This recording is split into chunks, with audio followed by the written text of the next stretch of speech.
Hello, welcome back to the homestead. So it's been 1 week since I've done a whole bunch of seeds inside my raised beds, and I wanted to show you the very first ones that are growing. I've been washing every single day and watering every day. It's got excellent drainage.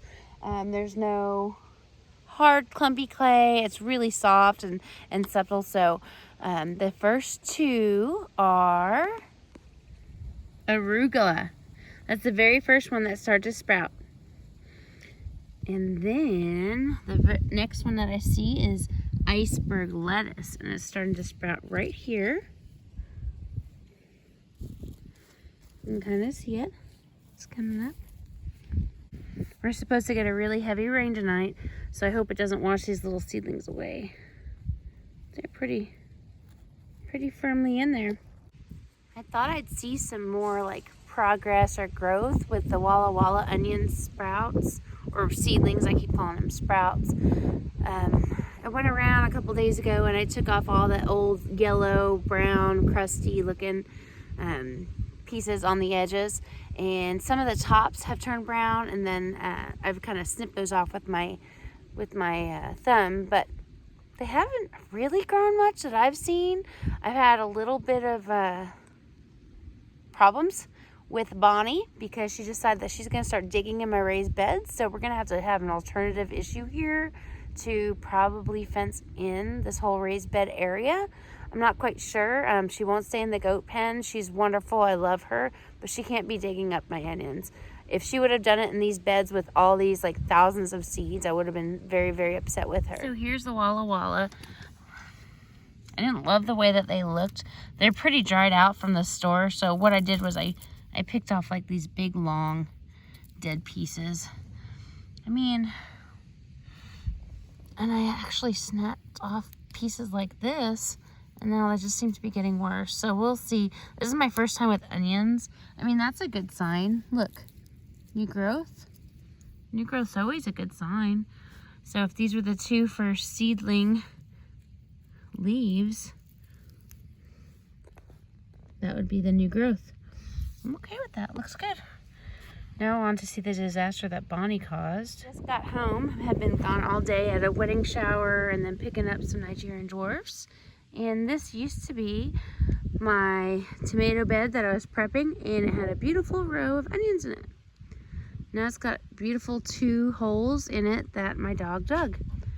So because I was not in love with how those Walla Walla seedlings came out and how they were just kind of brittle, dried out, I went ahead and I bought some new. They're made by Bonnie, and they're red onions, and they have the same problem. I could not find fresh, right off the truck ones.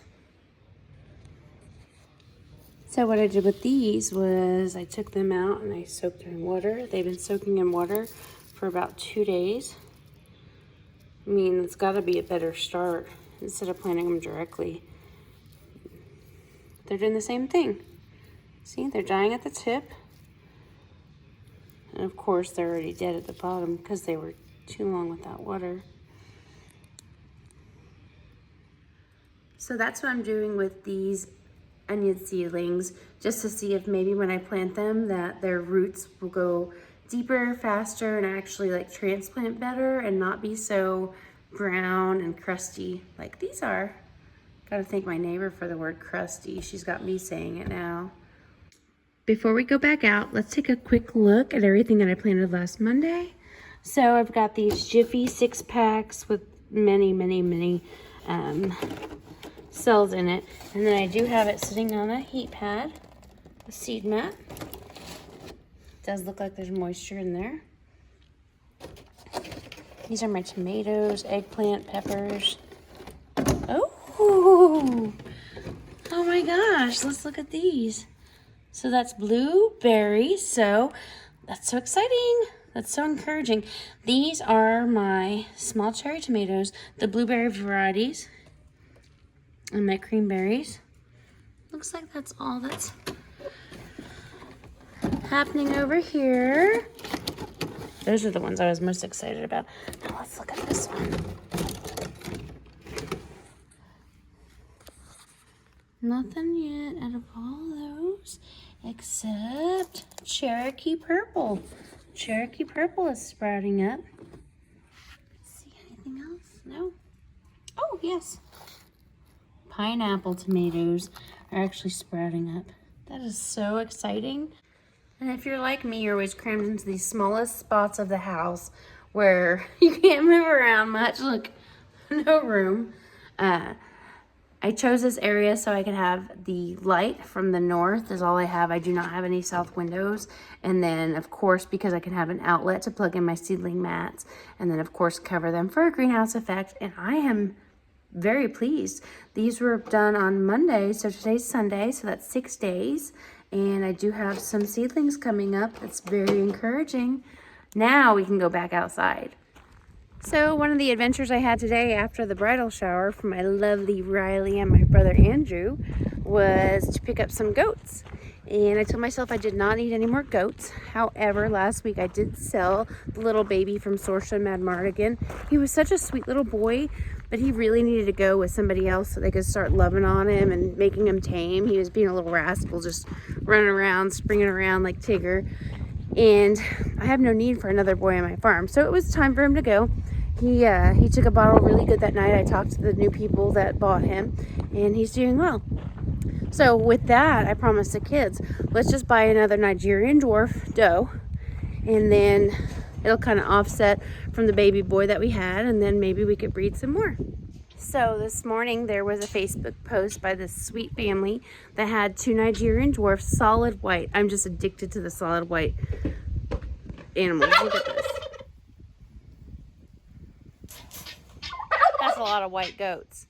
So she posted a mom that is solid white and a baby Nigerian Dwarf, and the baby's 1 year old, so the mom should be, what, 2 or so, and they're absolutely gorgeous. They actually had them in their backyard because they had to unfortunately move from a farm to a neighborhood, and it just wasn't working. The house was getting eaten by the goats, and of course they were so happy and loving, and it was like their little baby puppies. They sat on their lap. They love them so much. Their name is Cotton is the mom, and the baby's name is Candy.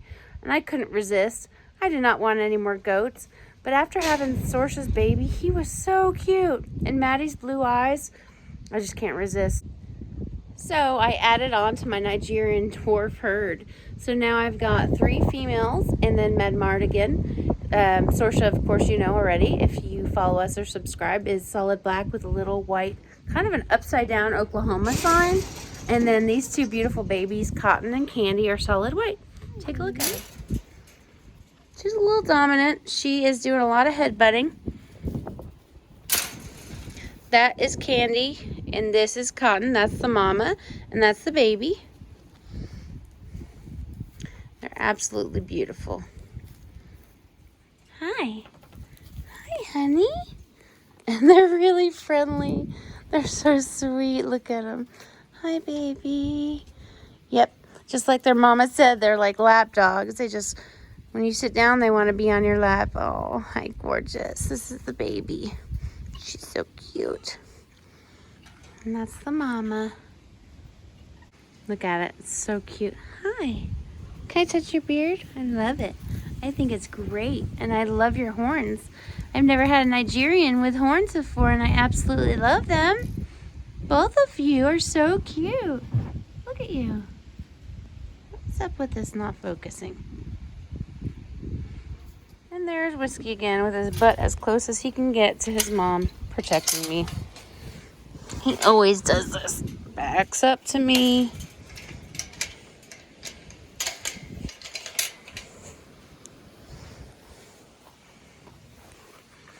You're my good boy, Whiskey. Here he is doing it.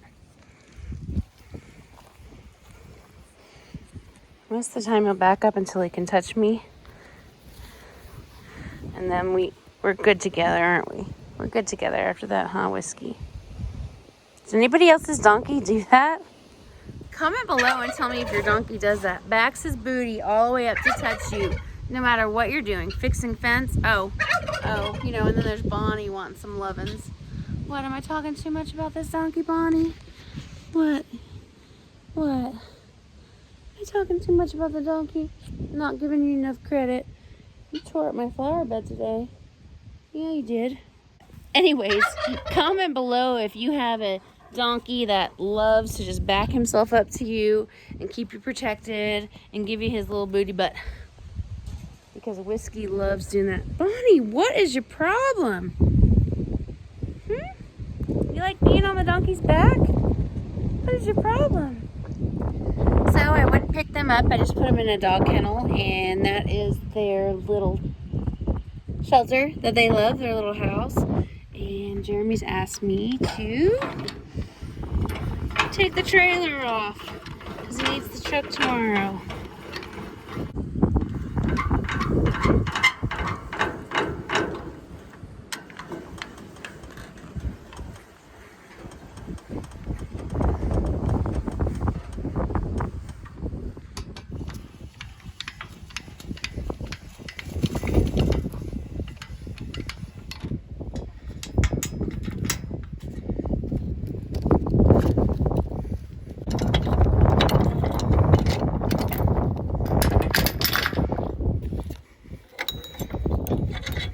That was just a quick little video to let you know what was going on today.